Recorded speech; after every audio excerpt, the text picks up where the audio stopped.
মাদারীপুরের ঘটকচরে সড়ক দুর্ঘটনায় গোপালগঞ্জের কোটালীপাড়া উপজেলার সাদুল্লাপুর ইউনিয়নের পাইকের বাড়ি গ্রামের ৫ কিষানী নিহত হয়েছেন।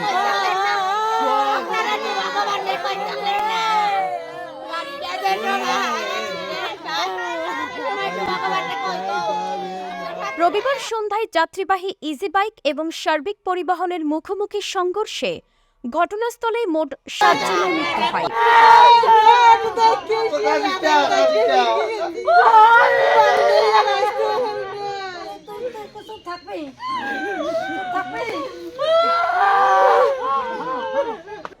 নিহত ৫ জনই দিনমজুরের কাজ শেষে মাদারীপুর থেকে বাড়ি ফিরছিলেন।